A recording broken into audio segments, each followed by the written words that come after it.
I don't even know where we're going next with this one. Last time on the Coffee Club Podcast.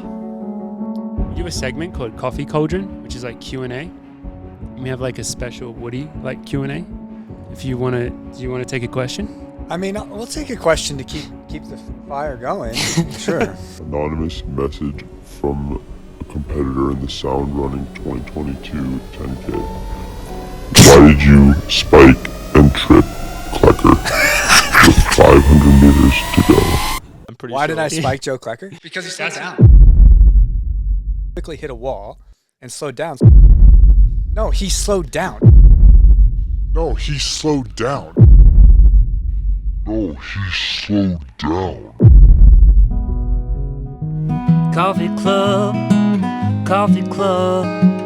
grind your beans and grab your favorite mug. It's Ollie Morgan, George and Gus, it's them boys from Coffee Club. Boys from Coffee Club. Why did I spike Joe Klecker? Because he slowed That's down. what the question was. He hit a wall. So I was actually just keeping the same pace. So you were trying to help propel him forward. You were trying to help him. No, he slowed down. If we're running 65s, right? And then he started slowing down to 67 to meet he quickly hit a wall and slowed down. So I clip him because like that's what happens when you just stop your momentum. You didn't, and then after that, I went around him and took it actually. I do remember this. So, you can say I spiked Joe Klecker, but it's like, if you put on the brakes, someone's going to run into you. Mm-hmm. Especially he knew I was right behind him. I don't think he did it on purpose, and I didn't do it on purpose either. It's just like, it's a very politically, that's a very politician answer. It's a good one. That's what happened. I actually, I don't know what to say. I do agree with you. That's what happened. It was just, it was entertaining to watch. And afterwards there was a little bit of, I was playing the cool down, let's chill out. Wait, were you there? Yeah. I was there because I paced it. Wow. Yeah, you did. Feels like so long ago. And It does. I remember Joe was fired up, as Joe gets, But Joe's one of those guys where he fires up and then he like cools down. Yeah, he's very good at like like a cauldron. He can get passionate about something and then doesn't get he doesn't hold grudges or gets offended. But he was like really like fired up. I was like, Joe, like we'll just cool down, like whatever. And then I think you came over and you're like, oh, like I want to chat to Joe. And I was like, dude, no, don't talk to Joe right now. Like give it like 5-10 minutes. The thing is, I share that. I also can get heated, but like I can see that was what was going on with Joe too. And I like when you told me like, nah, get out of here. Yeah. I was like, it's fine. I was like, just. That is the admirable thing to do, though, to go and try to talk it out. No, that 100% is. I mean, will we see this more than 1,500? Will Josh and Jakob talk it out? It's been attempted. It's been attempted. So far, hasn't worked. I mean. Yeah, we'll see. Yeah, that was. I think what made that confrontation, if you want to call it that, even more electric, is that it was kind of part two of the Woody Joe battles. Well, I mean, you guys have had many battles, but it came not that long after the 5K where you absolutely popped off, and at BU you ran 12:51. So I think that just made it way more hype and entertaining. And it was coming off because the 12:51 race, that was a crazy race. I actually watched that recently, and I didn't running 12:51 is very hard. It's very hard. No one's done it since, by the way. The way you ran it though, Woody, I was there in person. I was Grant there Fisher watching. He almost broke it, but he didn't either. He was 53. Yeah, he was close, but he did run 12:51 technically. When I was there, I remember I'm thinking, oh, Joe's got this in the bag, and then Joe hit a wall near the end, but he was like still. He's still running quick. And then all of a sudden, I see this figure just all of a sudden going absolutely bonkers, and it's Woody, and I'm like, there's no way he's going to catch him from there. I was like, oh, wait, it's Woody. He's probably going to catch him from there. Yeah, how did you actually feel in that race? Closing that was insane. I mean, that race was incredible.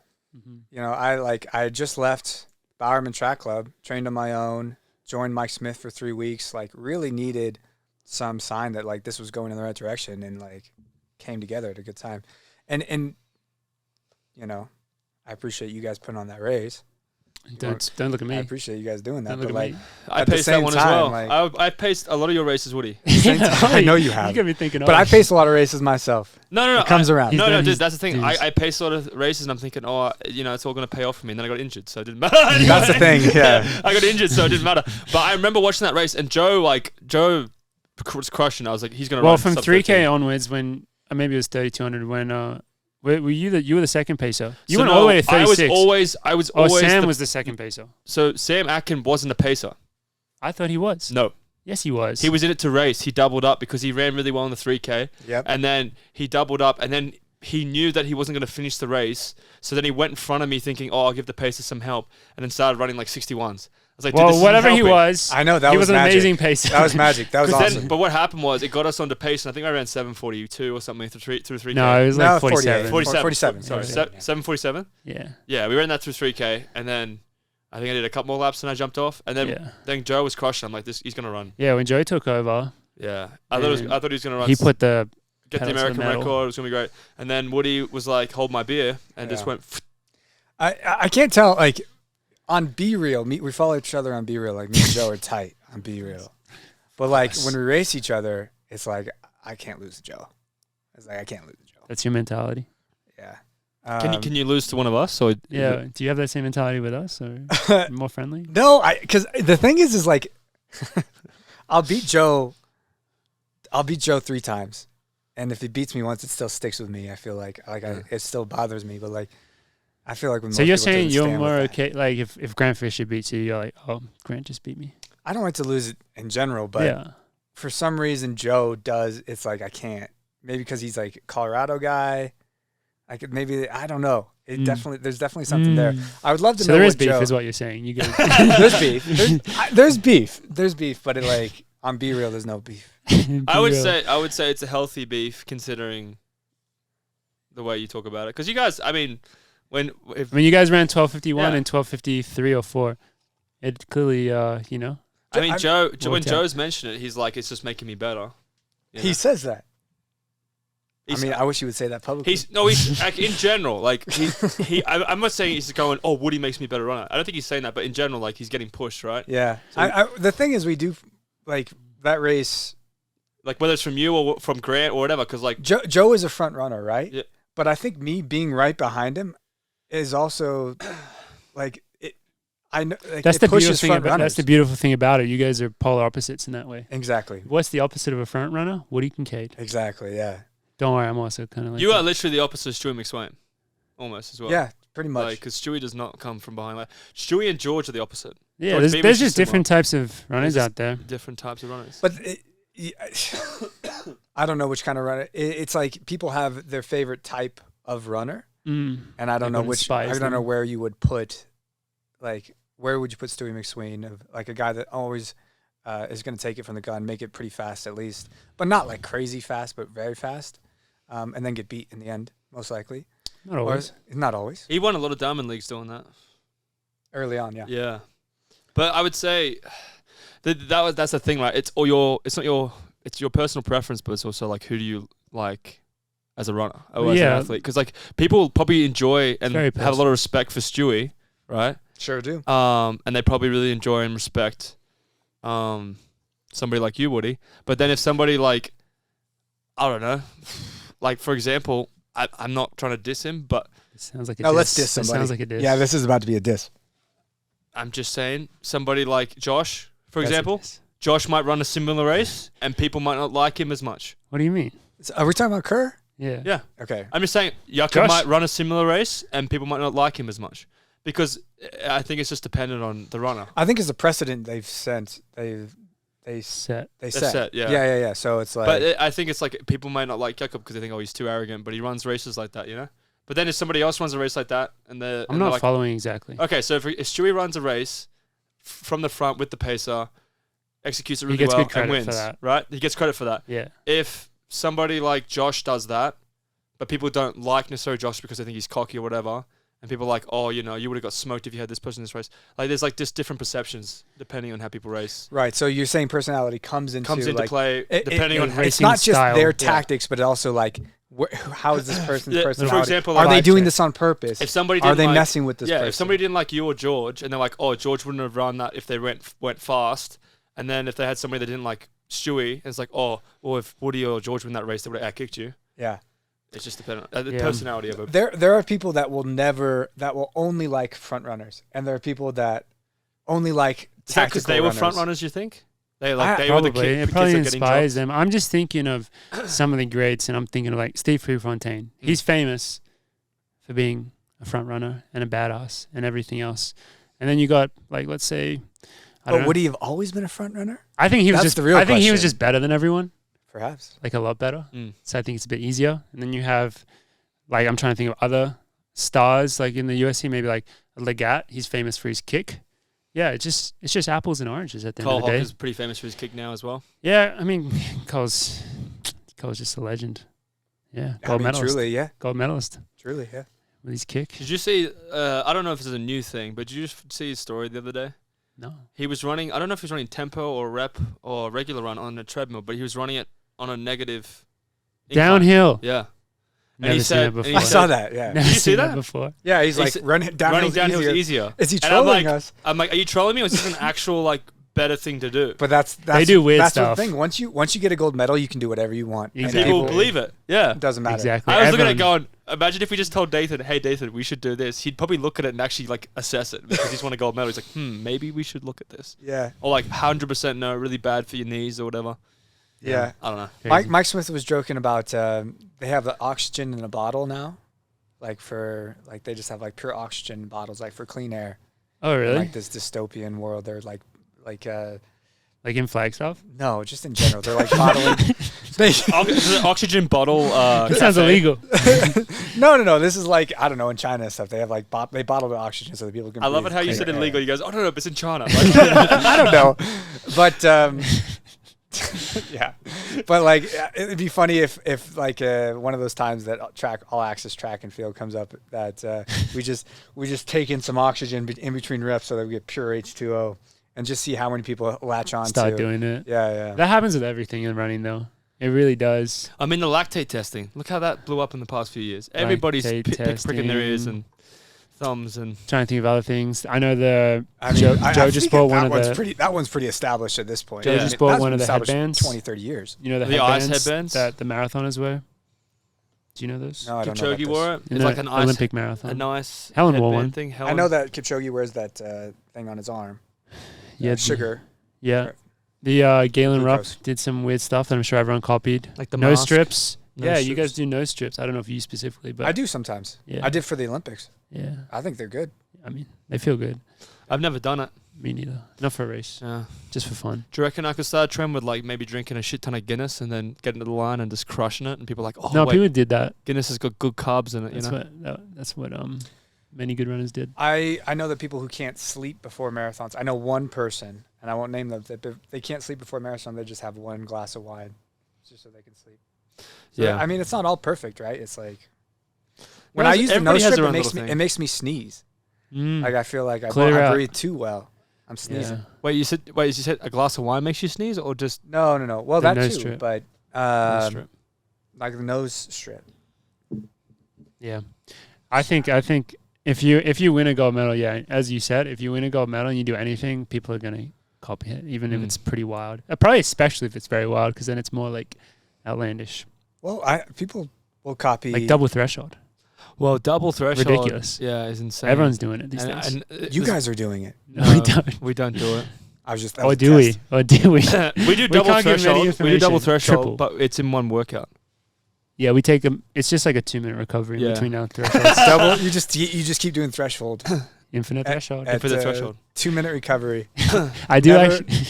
Sorry, I do want to ask you about that transition for you from Bauman to Mike when you did start doing double threshold, because I do remember I ran into you one time. This is when, as you said before, you lined up at BU and ran 12:51. You had been kind of training on your own for a bit when you were going through that transition period, and you weren't sure exactly what was going to happen. You were spending time here back in Colorado, doing some training around the Boulder area.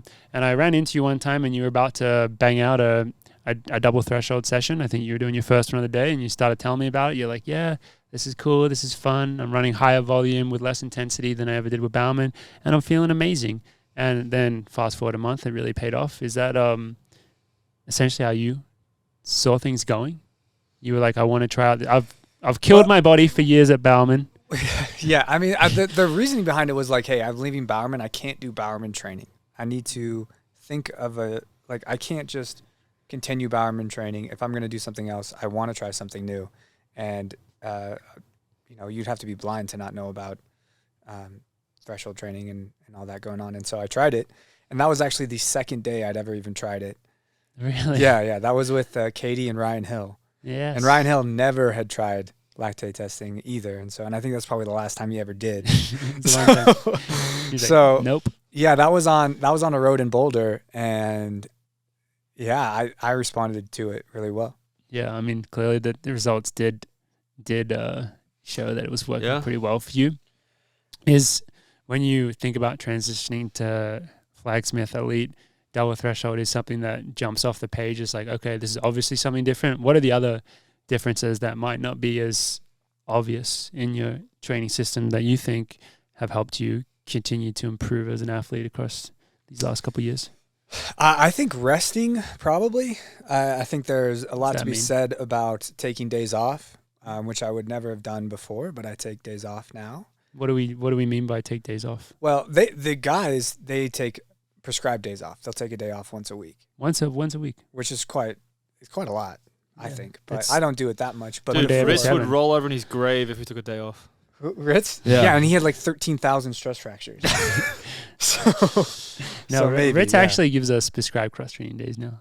We're giving away fucking information. Well, sorry. That was he baited us there. I got it. Yeah, prescribed. To be fair though, my last prescribed cross training day, he changed it to a 5-mile run. So which is not a lot, anyways. It's close to a day off, which is usually what I do now as well. But I'll take a day off every now and then, which I never would before. Mm-hmm. That's one of the things. Anything else? Nah, that's all you get. That's all you get. And I think that's good advice for anybody out there. Does Mike do meetings?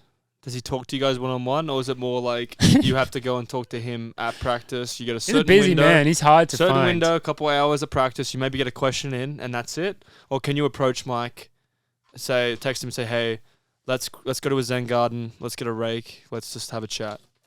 It's to be decided how Mike is going to really approach this pro thing because he's still a kind of college guy right now. Yeah. For now. And my time with Mike Smith, he's still been college boy. That's been his job. Yeah, it's been his job, and I've been like, hey, can you not do this? And he's like, no, how about you showed up here? But you chose this. Yeah, you chose this. I'm like, no, you want to be a pro coach. And he's actually doing it. So it's to be decided how he's going to run. I think every team kind of has its own flavor. I think that Bowerman has its own flavor. I think OAC has its own flavor. What flavor would you say we are?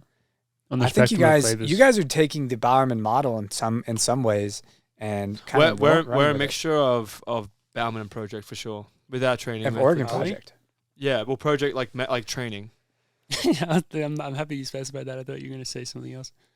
The training, like 200s and hills. That's not. But Bowerman do that. That's big Bowerman. Yeah, but you guys aren't doing any that started crazy with training. the project though. That was a project workout, and then it moved to Bowerman. I feel like it's just well, all of that disseminated from people want to talk about it. But of course, that was like the very first elite team for the United States was Oregon Project, where these guys changed the game. Athletics West. Yeah. History lesson. But yeah, I mean, that's all like these good pieces of training have all disseminated to all these teams. Yeah. And I think that's kind of what's changed a lot of why people are not. You guys are a team where people are still coming here, and I think that that's a good thing. But a lot of people are moving away from teams because training has grown and become so much easy to access. People are doing good training now when it used to be a little bit like the coach kind of held all the cards, and now people are able to see, okay, higher volume does a lot of stuff, or perhaps a Diljit approach. Like I didn't know any other ways of training other than the team I was on when I first started running. And now I'm more aware of how other people train. And I think that's changed the entire sport. It's more information for sure. More information. And it makes people able to train on their own in a lot of ways. Yeah. When it used to be like, you needed a coach. There was some gatekeeping of the information. Gatekeeping information. And Dathan, he's a good coach, obviously. Like, he's done a great job. But, I think that what Mike Smith brings to the table, more than any coach I've ever had, even though I like Rob Connor and Jerry a lot, is like, I think he brings the mental side of the sport, and that's how you get the cult figure, right? Because he's really good at that. Explain that. I think he's good. There is more like optimization of training is not the. Okay, optimization of training is not the the only way to train. Like just having the best training is not going to make you It's the not best the only runner. way to get best optimal performance. Right, exactly. And Somebody else has said this. and was it Jordy? No, it was Jakob. Jakob said, I train smarter when people train harder. Perhaps, yeah. Which means that Well, you have that's the best not exactly training. what he's saying because optimal training could mean the smartest training. Well, but smartest training doesn't always mean like you train like the hardest of the best, right? Right. It doesn't mean you're training like the best method or you're doing everything correctly. A lot of training is having relaxation outside of running. Like, are you able to relax and actually absorb this training? Are you able to have good enough training that you are still progressing faster than other people? You know, and also like, are you having a coach that's gonna put you in the right place before a race? So it's not just. I think so many people are focused on like, I need to have the best training. The workouts. I need to have the workouts. I need to do threshold training. I need to do all that. And you do need a mix of better training that has evolved. But if you don't have a good coach, if you don't have and the ability to relax outside of running, you're not going to have the best performance. That stuff makes way bigger difference than having the incremental change from having slightly better training. And so you've found that better now in your current setup compared to previous setups? No, I think it's about the same. I fortunately have had that's why I'm good. Like I've had. Okay, don't need to brag. Okay, yeah, but I you feel talked like about us joking each other off. Okay, look at you right can now. that be the title of the of the podcast? I didn't. That's Yeah, I why mean, I'm you guys got me talking, but you know, I think that the reason why I've made progression is because I've been in systems like Bowerman where I had great training and great training partners and a good system around me. At Portland, I had a great coach and great team around me. And, you know, when I left, I had a lot of support from a lot of people. And Mike Smith took me in pretty quick. Not to change the subject, but how important do you think Mike Smith's voice is in his You mean coaching? his literal way of speaking, Yeah. not his voice. Yes. I think that That's pretty important, I reckon. The way you got asked. There's a reel recently of like him getting asked like, "Oh, coach, what are they doing today?" And he just goes, like pause for 3, 4, 5 seconds, just walks up and goes, "We're doing 1000s." I was like, Who the fuck talk like? and it was just like a 10 by K workout. does he always talk like that? We're Or doing just thousands. like coaching? I think when he's in coaching mode, right? I think the he reality just had a is really high-pitched every voice. coach you'll ever meet has coaching person and then normal person, because when you put on that coaching hat, you have a job, right? And I think that's Mike's coaching life. He's like, all right, we're doing thousands. We're doing thousands. Do you reckon his It's hard wife, to- like, because she's obviously coached by him, she sees both sides of the Mike Smith? And I don't want to see both sides. You I just want Coach Mike. That makes sense. don't want I to see respect you don't that. want I to respect see that a lot. officiating Mike. I think Mike is beautiful for what he brings to the table, and that his life is his own life. But you're gonna see officiating Mike at some point. Like somebody's gonna get married, in Mike Smith. When they call it again, Flagstaff Elite. Flagsmith Elite. Flagsmith Elite. Somebody's gonna get married in Flagsmith Elite, or Geordie gets married and then he officiates And then Geordie's he wedding. joins Mike's group. Yeah, well, thankfully I think George has re-signed. But if he He didn't, signed I'd be for very 4 more worried. years. If George didn't re-sign with On, I'd be extremely worried he's joining Mike Smith Flagsmith Elite. I'm I'd be sure there's a extremely piece worried. of him that would want to. Oh no, dude! I bet you he's on that bike right now thinking about it. I guarantee, because I mean, Geordie. We joke about Mike, and Geordie likes joking about Mike, but I know Mike loves Geordie, and It's Geordie like- loves Mike. When Mike, They do love each they other. do love each other. So that to me is scary because I know how much pull, Mike Smith has. Yeah, it's like you married Jordy, but like like every time he sees his ex, Yeah, like they look at each other a little bit too long. All right. Moving on. you started it. You asked the question about his voice. Yeah, but you guys took it somewhere. Took it somewhere else. The answer, I guess, is yes. Though. It's important. It's important. His It voice is important. Yeah, his voice is important, and you're right. Like, we'll leave it at that. Well, yeah. Amazing. Do you know your plans for 2020? You kind of just leaked that you might be racing Houston. Yeah, I think about racing Houston. I think about doing the 10 for confidence purposes, like just because I'm going to run the 10 at Track Outdoors. Mm-hmm. I might do that. But I also want to get into the roads because next year I'm going to the marathon. Transition time, baby. Transition time. But I'm all in on the track this year. And so I could see myself doing the 10 or the half. You wouldn't do both? That's Probably what I'm not. doing. You're doing both. Yeah. I mean, What's the break in between them? like 2 months, 3 months, 2 months, over 2 months. It's pretty long. I think that I could do both. It's really. Do you want to go to BU and bang out a 5K, or you're not interested anymore now that you've run so fast there? No, I think that I'm good. Yeah, I'm good. Fair enough. No, and I think that 10K is probably where my sights are right now. Yeah, how do you feel about the changing landscape of now that you've I don't know how many freaking USAs you've competed in? One of my favorite Woody things was that for a long time your bio was I'm literally the US Olympic Trials 10K champ 2021. Was one of my favorite things ever. You've competed in many, you've been successful in many. How do you feel about these freaking young guns that are coming through? You got Parker Wolf, 20 years old. You got Graham shooting blanks. I think Parker's the real deal. Yeah. Colorado boy. And Ethan's really good also too. And he's exactly a Colorado boy. But I'm mostly impressed by his kick. Yeah. I think Parker Wolf has. It's not just his kick; it's like he's closing. His closing, yeah, it's like the last mile. It's like yeah. He has all the tools where he can close that last mile, and he has the kick, and it's like that guy's the truth. Ethan's really good too. Just beat him in that 3K.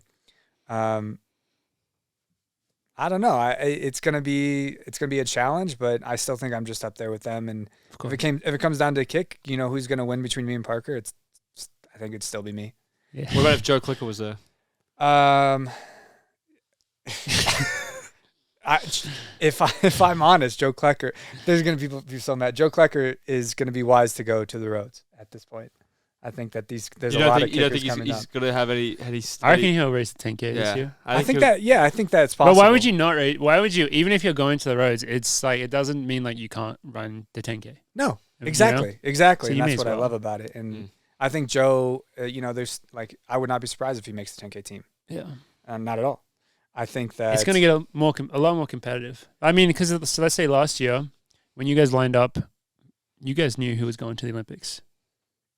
Man, I wasn't sure, but yeah, I was confident, like I got this. Yeah, once I was healthy on the line, I was like, I got this. But I'm not sure that's. I mean, the 10K keeps getting harder and harder to qualify for, so maybe it will continue to be the case. But we got Nico as well.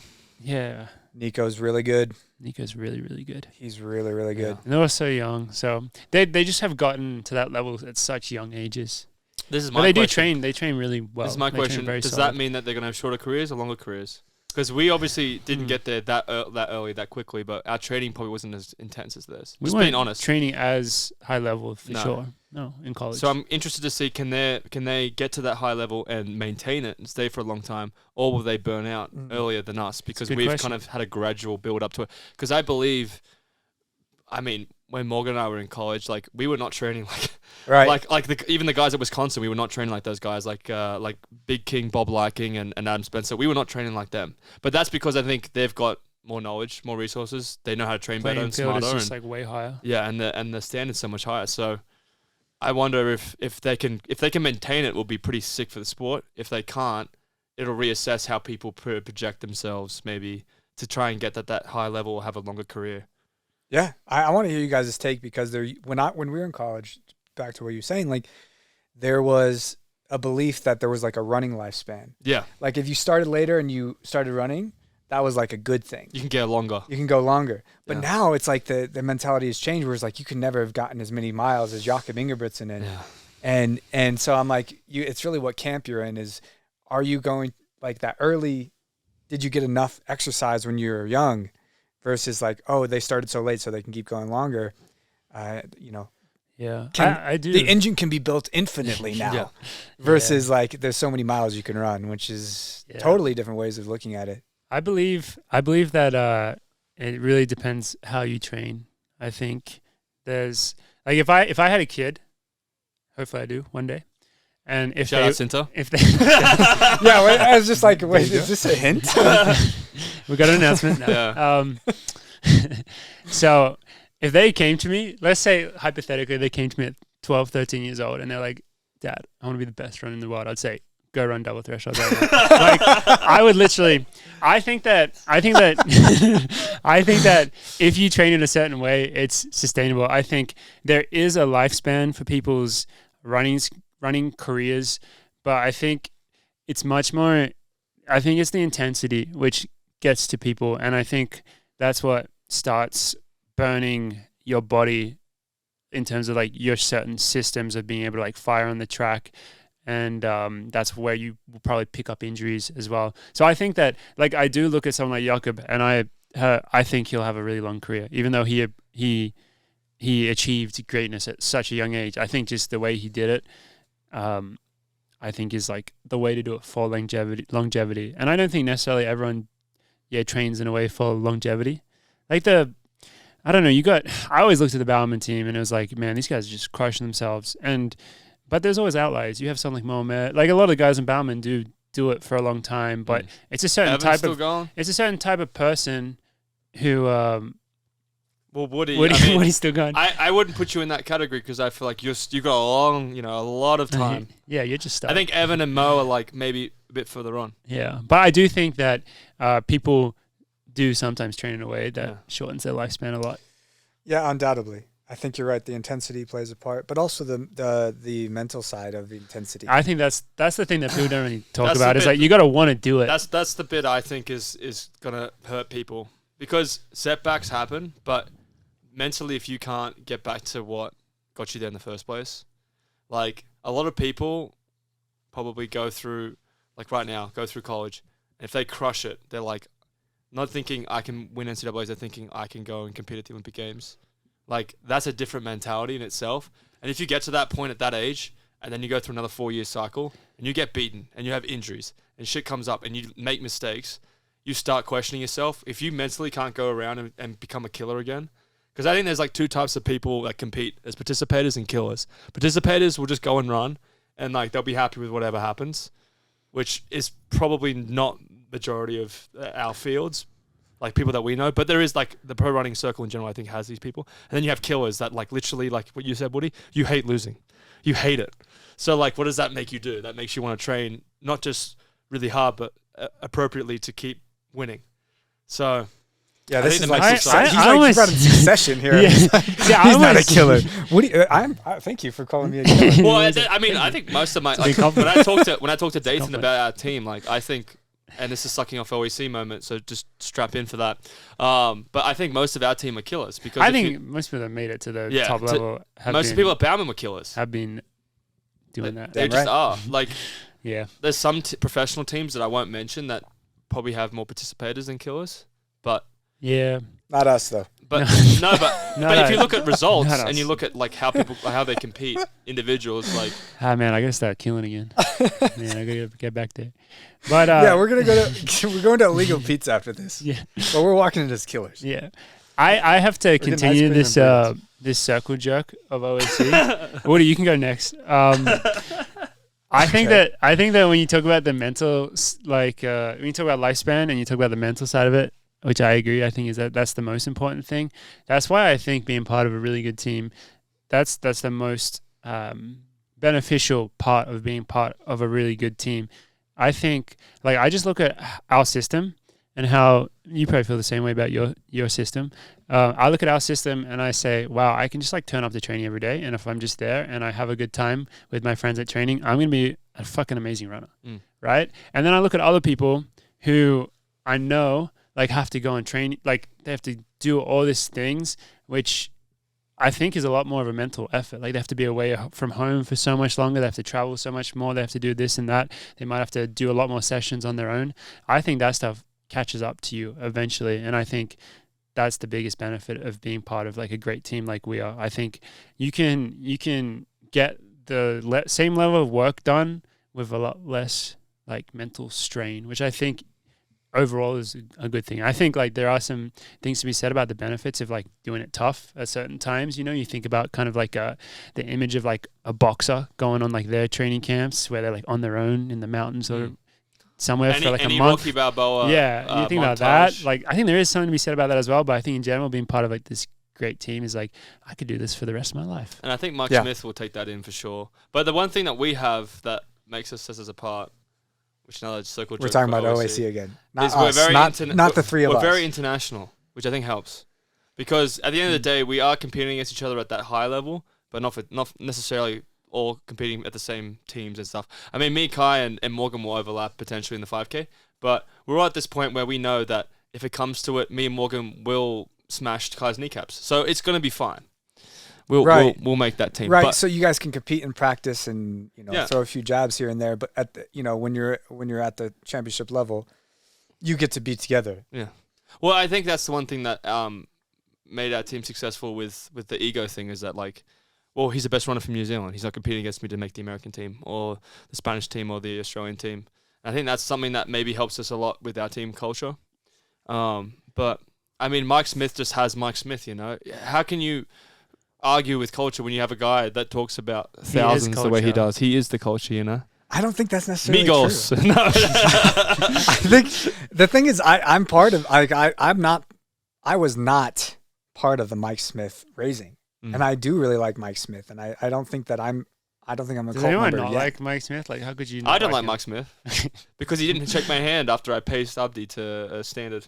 How many races have you paced? Okay, you're overthinking that one. No, I paced that one with Jakob. You did. You've done a great job pacing so many races. And then I got injured. You remember someone not shaking your hand? Yeah. This is like some Michael Jordan. I would remember that. I would remember that when he comes it was to Mike give Geordie Smith. a hug. Yeah, fair No, enough. Geordie paced a mile. I paced 3K. He came to give Geordie a hug, a little squeeze in the butt, and then I walk over, and he just completely ignores me, just walks away. I'm like, oh, no. We're going to just move past the squeeze on the butt, huh? Okay. Sugar the head. Well, I thought that was a Mike Smith thing that they do together, George and him. Just, damn it, I haven't been initiated in that way. Yeah. You might have to figure out how to get to that level. We have to dues, get George back on. No, I mean, I just remember that thinking like, oh, wow. And then, obviously, like, he was joking, but the Owen thing, to me, is like, okay, like, this guy, like, if I meet him, I probably would like him. I'd probably have a conversation with him. A beer. I'd probably love him. You'd love him. But from that stance, Woody, I'd give him shit. Yeah. Because that's just who I am as an Aussie. I'd give him shit. Yeah. I would give him shit about his cult. I'd give him shit about like chop wood, carry water. Yeah, this is the test of it's a cult. Do people that are there joke about it? Is there self-awareness? Okay, you're right. No. Yeah, that's crazy. You're right. No, that's crazy. If you say exactly, you're right. You're right. It's a cult. We joke about OEC with like we joke about Ritz. We joke about like the absurdity of the Yeah. coaches, and I know that Mike's absurdity as well. Yeah. So I know that accent's. That's made why up. you're on the outside. Yeah. I think that gives you a better understanding with your coach because you just like if you don't see him in like a godlike status, that they're like we're just two people working things out. Like I'm a coach, you're an athlete, and we're going to try and do the best we can here. Yeah, I do, and I think that Mike understands that about me too. Yeah, so maybe that's why you and Mike actually probably get on really well then. You guys have such a mature relationship. Yeah. Who's the most obsessed out of the? Well, now he's just looking for Goss. Who's the most obsessed with Mike? Where like if Mike told them to jump off a bridge, they'd say. I think I can tell you. I thought it was George.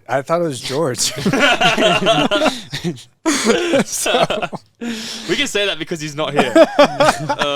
He's gonna listen to this and be like, I'm trying to think. I honestly thought. I'm sorry, George. I'm not part of this. I was wondering who it was. I mean, Nico maybe. No, Nico's in his own. Really? He's his own. Okay. His own. Luis is on his own. Abdi's on his own kind of. No. I think Luis is probably the biggest. Is obsessed with Mike. Like, Mike's a genius and everything. Yeah. To be fair, I've jumped on I think Mike might be really, really smart. It took you this long to figure it out? Well, I'm not sure. Always, it takes me a while, but I'm like, damn, man, Mike is like slowly, like he knows what he's doing. Do you think Jerry's a genius? He's really smart too. He's a crazy genius. I don't know geniuses are like. I leave the word genius for like Einstein, but very, very smart. Jerry's very, very smart. There's one thing that I do respect Dathan for. Dathan gives a lot of credit. Like he respects Jerry a lot. How can you not? Coaching. You can't argue with those. Yeah, results he respects a lot of. I mean, Dathan talks about a lot of coaches and has a lot of respect for them.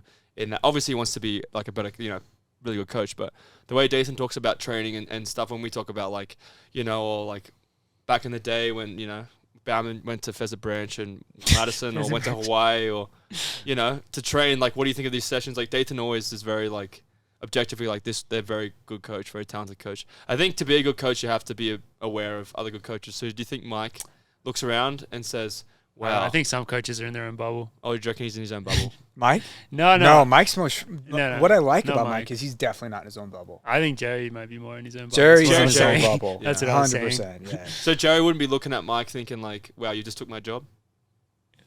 I don't think so. I don't Because that's how I see it. I mean, What, not to what start. what do you mean? What I mean is that Nike said, "Wow, this failed." At the Bauman move over to Eugene, it's failed. That hurts to say. We need to hire somebody else to get the hype back in. Who's going to get the hype back in? Yeah. It's Michael Smith. But who That's just the way wouldn't, I view it. With Mike, it'd just be like I'd be out in the woods somewhere in Arizona. Not your flavor, I guess. And he'd give me an That's axe, fair. and he said, "Ollie, chop this tree down." And then I'd get halfway through and start crying because my hands are blistering. And he says, "This is why you would never be coached by me," and then walks away. That actually happened.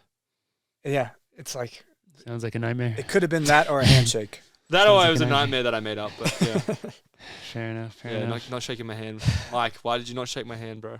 Yeah. I think you're overthinking that one. Oh, 100% I am. Okay, 100% just letting I you am. know. No. I just like to do that because I know. When you go back to Flagstaff, could you ask him about that?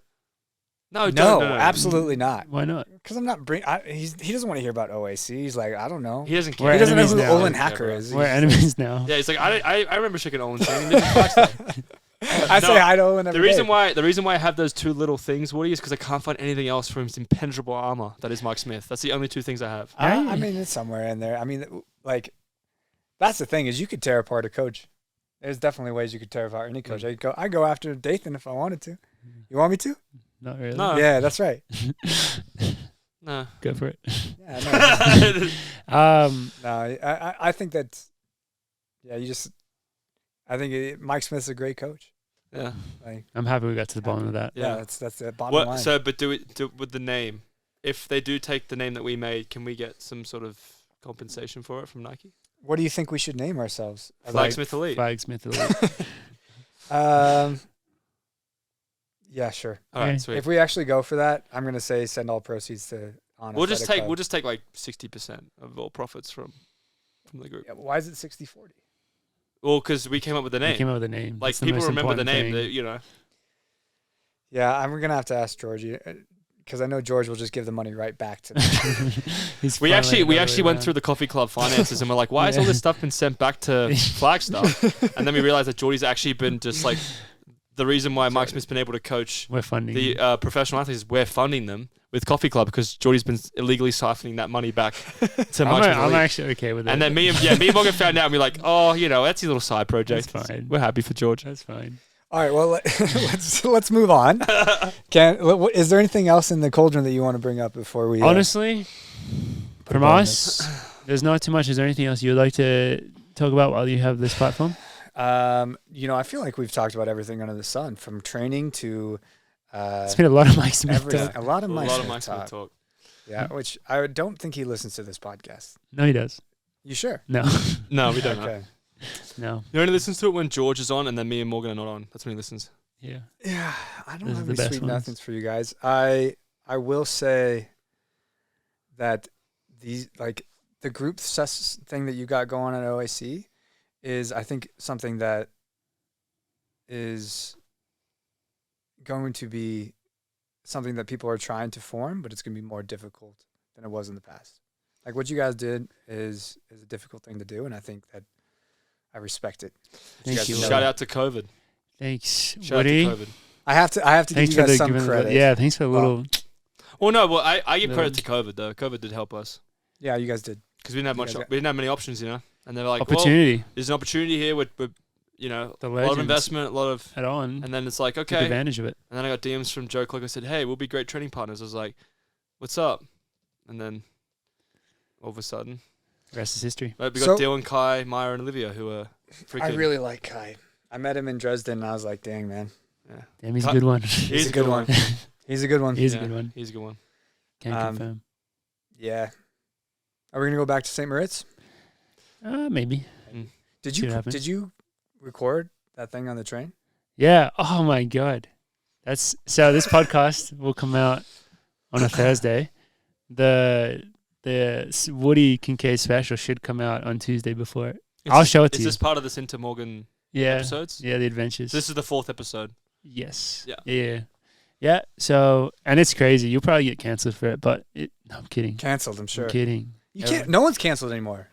Yeah. I feel mean, like I bet you could say canceled something. think that you could get I think you could cancelled. cancel yourself right now. Okay. if you wanted to. Okay, you're right. I'd have to. yeah, prove it. I'd have to really try, but yeah. Prove it.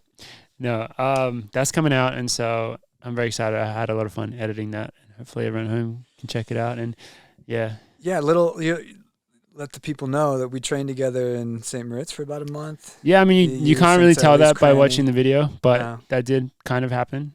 Yeah, that was a tough time. Will you go back to St. Moritz?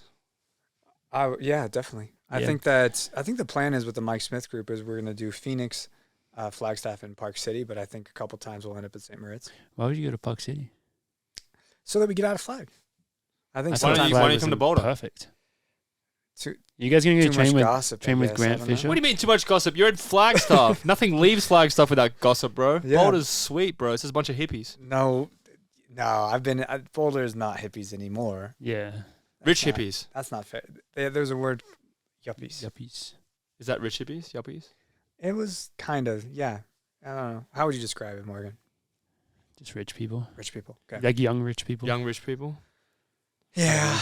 I don't know. Well, I think that I'll end up in St. Moritz again. Fair enough. Nice. We'll see you there then. Yeah. Epic. For part 2 of the Woody Kincaid, Woody Concave special. This is a crossover now. Coffee Club Price of a Mile podcast. It's coming back, right? Can you bring it back with the new group? If you host it with me, Morgan, if you want to do 2 podcasts, I'll do it. You can have our whole studio set. We could just to get that podcast. I would love to do that, and also could I pay you like $50 to change your Instagram bio for a month that says I was literally on the Coffee Club podcast? Put that in there. No, absolutely not. You'd have to pay me $50,000. $50,000? All right, we'll see what we can raise. All right, raise. Everybody, GoFundMe. If you didn't GoFundMe, I'll do it. Get it in Woody's bio. And that would have to be forever, though. If it's $50,000, it's forever. You can never change it. It has to be. I was literally on the Coffee Club podcast for $50,000. All right. Deal. All right. Forever. You heard it here first. Deal. Well, Woody, thank you so much for coming on and joining us today, despite at one point in our lives claiming that you never would. You've been one of our favorite guest conversations, as I think we knew you would be. Just thank you so much for joining us. Thank you for having me. Thank you for forgiving me. The Christmas spirit. We don't hold anything against you. Yeah, I appreciate that. Those comments that really hurt Morgan's feelings, but except for that video on the train. But yeah, no, it was a pleasure. And we didn't say our New Year's resolution. Maybe we should put a bow on this. Have you thought about it at all? Not at all. Okay. Not at all. I'm thinking about it right now. Yeah, it's kind of tough. I think mine will be because I don't know if I want to make it running related. Like, can we? It shouldn't be running related, you can make right? Anything you want. Yeah, but running related, it's like almost too typical. Like, yeah, but it can be anything. It can be like I want to, go to the zoo or something. Have you got anything tickling your mind? I can only think of flossing. I don't floss. You don't floss enough? Nah. Oh, okay. I would like to use. I would like to transform. This is like a kind of a. I don't know if this is a good one or not. I'd like to transform my life to be like, I don't know what the right word for this is exactly, but I'd like to like use no what's the word? Like bad chemicals for the environment. Like everything in my house in terms of like cleaning products and like everything you'd find in like the bathroom and the kitchen. I want it to be all like no bad chemicals, all like sustainable, like all good stuff. Yeah, you're preaching my language, man. Yeah. I'm very much into like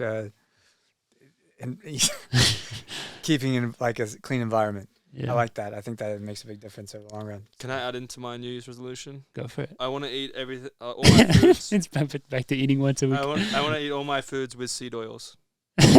You want to be a test. You want to go know, against the grain. You have to be. No. He has to be the test. Someone has to do it. Seed oils is the good stuff, isn't it? They always say to go against the grain, and currently the popular opinion is against seed oils. Oh yeah, so I want to be for seed oils.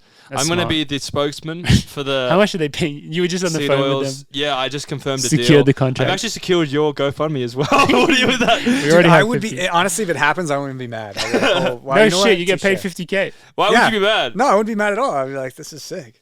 I do much worse. But I'm gonna only eat seed oils. That'll be shout out to all the seed oil lovers out there. What is that like? Are we talking? Is that like sunflower oil? That's just like oil? Yeah, all the oils that you use for frying shit, which I just eat already.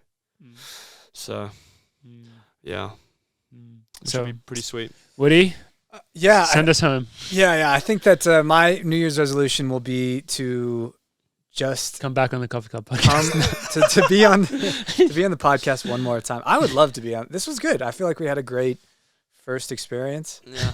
You can tell Mike and all the collectives, and then maybe we can do a table reading. Is the Coffee Cup podcast an on podcast? No.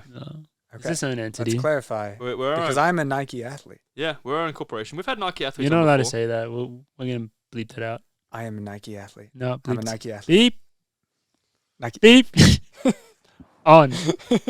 I'm an on athlete. I'm an on athlete. I love. Dream on.